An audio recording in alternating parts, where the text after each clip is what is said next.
Hey guys, how's it going? LazyBeast here. Now I've been doing some testing of the beta and stuff, and I want to answer one simple question today. Is Shadowlands going to be alt friendly? Well, the answer is, it depends. Thanks for watching guys, I've been LazyBeast and I'll catch you next time. Oh, okay, I'm only joking. So basically, I think this is actually going to be better and more alt friendly than BFA, and there's quite a few reasons why. So what I'm going to do is dig into each of those. It does actually depend, on all jokes aside, on how hardcore a player are you, what is your aim in the game, and how many ults do you have, and how many ults do you want to keep current and up to date with everything that's going on in the game. So it does depend on certain things, but let's have a look at each thing individually. And we'll start with leveling. So it's already pretty clear and obvious right now that this is going to be greatly improved. So for brand new players or anybody making a fresh ult, it's going to be much better than it currently is. So for those with an ult army already at level 120, starting at level 50 obviously in Shadowlands, to get them all to 60 probably won't be super quick at the start of the expansion. I'm going to guess it's going to be around, well not a guess, more of an educated guess, at around anywhere between 7 and 12 hours, depending on how fast you are. That's probably how long it's going to take you to get to 60. So it's not going to be super quick at the start of the expansion, but usually over the course of time, there's ways of speeding it up. You know, because people start to get to know the routes better, the XP needed can be nerfed by Blizzard sometimes, and you can pass ults more powerful gear and all that sort of thing to speed things up. We've also had the great change to the leveling in Shadowlands, so now instead of having to level through the linear questing scenario on every single character, once you've done it on your main, you can then choose to level with world quests and dungeons, etc., rather than doing the whole story all the way through again. And you get to choose your covenant straight away, so that's going to let you set things up, you know, before you actually get to level 60. And that moves us on to our next point nicely. So the covenants. So on an ult in Shadowlands, once you've done it on your main character, you can choose your covenant as soon as you get to Shadowlands. So you can start working on the renown and be a bit further ahead as you would be if you just did your first run on your main character. So you're going to be able to start collecting anima and like working on things like your soul binds and all that sort of stuff. So anima power, as we know, is a bit of a replacement for like azurite power, and it's got some similarities, but it's been confirmed that it's not an infinitely grindable source of power like azurite power currently is. So you could have a few days off an ult and then come back and then sort of catch up, and you're not going to be dead far behind. And there's actually a weekly cap on the progression that you can do, so again, you're not going to have to feel like you need to sit down for hours and hours on all of your ults and keep them farming constantly. You can get to the weekly cap and then just, you know, park that ult for a little bit if that's the way you want to play the system. Now with like your world quests and mysteries, so mysteries are now called callings and they require you to do 3 world quests. Usually this might change, but you get a lot more options. So basically you may get one that says like defend Maldraxxus. Now that doesn't mean you have to go and do 3 world quests in Maldraxxus. That might be you could do a dungeon as part of that instead. So you get a lot more options, so you could incorporate your gearing up process into completing your calling for the week. So it's a lot more flexible and quite nice. One note on world quests is some of them do take longer than the world quest does right now, you know, typical one in BFA. Some of them you can literally fly down. Obviously you won't be able to fly at the start of Shadowlands, but you can drop down, annihilate a mob, and that can be the world quest done. Now they're a lot more fleshed out, most of them, than current world quests in BFA, so do expect them to take a bit longer, and this may actually be why they've made it so you only need to do 3 instead of 4 for your calling. So again, it's another plus for alt friendliness. So let's move on to legendaries. So obviously you're going to want to get your ults a legendary. These are going to play a big part in Shadowlands. They're going to be a big part of player power. So the way they currently work is that the base item you build upon and add stuff to create a legendary comes in tiers. So crafters will only be able to make like a tier 1 item initially for like the lowest base item level legendary. So say it goes up to tier 3 being available at the start of Shadowlands, you could access like the tier 1 item quite quickly on an ult, but on your main you may want to save up your soul ash and your other reagents to create a legendary to create a more powerful one initially. So basically what I'm saying is you can have your lower tier legendaries on your ults quicker than it would take you to save up for this on your main. You might want to play it differently. You might want to actually save up your soul ash and stuff and go in and create the highest tier you can sooner with your ults, you know, save up a bit. If your ults aren't like raiding at a really high level and stuff, you can just play this however you want, and you will be able to get access to a legendary, you know, pretty snappy on all of your ults. And legendaries obviously tie in greatly with TORGHAST, you know, Tower of the Damned, this new big system that we're going to be enjoying in Shadowlands. So this is where you're going to basically be going to for the main source of stuff to craft your legendaries.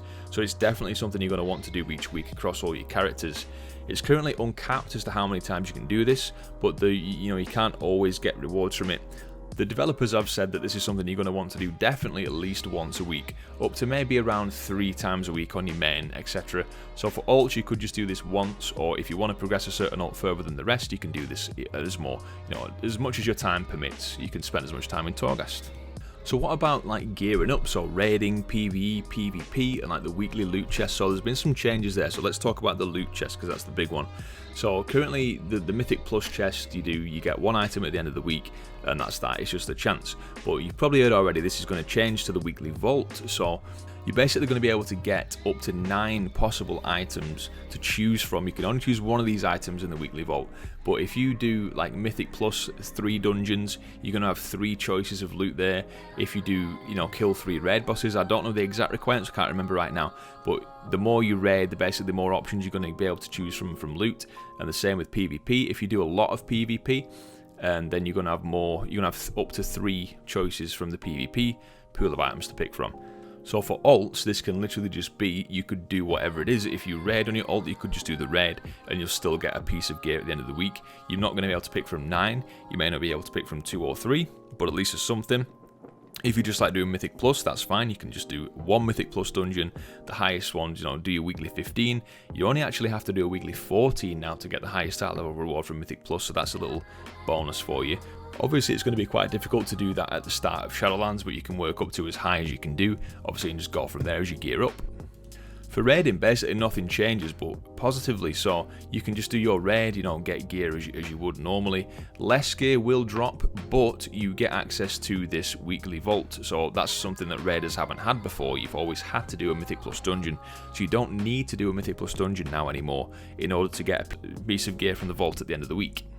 And for PvP, again, it's just a positive change, so the more you PvP, you're going to get access to more items, so up to 3, a choice of 3 items in your vault at the end of the week. So this is a really, really good change. So as far as the gearing up of ults is concerned and the weekly chest, it's actually a big improvement to the work that you need to put in.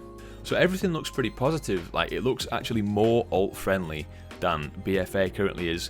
There's another thing, obviously, the weekly event with your covenant. This is something you're going to likely have to maybe save up to be able to enter for some of the covenants, and then you do it once a week, but this isn't going to take up much time. And again, you're not necessarily going to have to do this. It's going to be worth doing this, of course, for rewards and things, but if you miss it, it's not going to be the end of the world. If you've got like a lot of ults and some of them you don't really play that much, this isn't really going to matter, and obviously you're going to prioritize whatever you need. The only thing that could be a real pain in the bum when it comes to ults is the more. Now, there's currently more we need to learn about this, but in there, one big thing, for example, you can't mount. There's some things where you can get little mounts like briefly that are around the world, but it's currently quite a slow thing. It's a very unusual setup. The more, like, quests don't always appear on the map. This is intentional. It could take up a lot of your time, and it's perhaps, well, it is actually the least ult-friendly part of the expansion so far, but it could be unfinished, so we don't know. We need to learn more about it. Now, it was recently announced that there will be a vendor in the Maw that sells an item that will let you add a socket to your gear, just like you can do in BFA now from corrupted mementos. So if this is bought with a currency that can only be gained from in the Maw, then it could be a big time investment and perhaps not really worth doing on your ults, unless of course your ults are doing the hardest kind of content like the top raid and the top Mythic Plus, the top PvP. And then you might find that you need to put that effort in to get the absolute best gear you can, with all the sockets that you need. But that's really going to depend on how high a level you're playing at. So basically, there we go. On the whole, Shadowlands is looking like it's going to be quite an ult-friendly expansion, which is really nice because, obviously, with the Covenants, a lot of people are going to want to play each Covenant. So that means at least having 4 different ults to play in the 4 different Covenants. I know, for one, I will. I always level up all my different characters anyway. I've got 1 character of each class and someone Alliance. I play Horde mainly. So it's a nice welcome change to have some improvements to, to feed the old ultaholic habit. And there we go. That's pretty much it for this video, guys. So, enjoy the ult friendliness of Shadowlands and hope it stays that way. Hopefully there's no silly systems that get implemented, as the expansion goes on, which make it harder for ults. But there we go. Looking good to begin with. That's it, guys. If you've enjoyed the video, please leave a like and consider subscribing for more Shadowlands content and guides. I've been LazyBeast, and I'll catch you next time. Take care.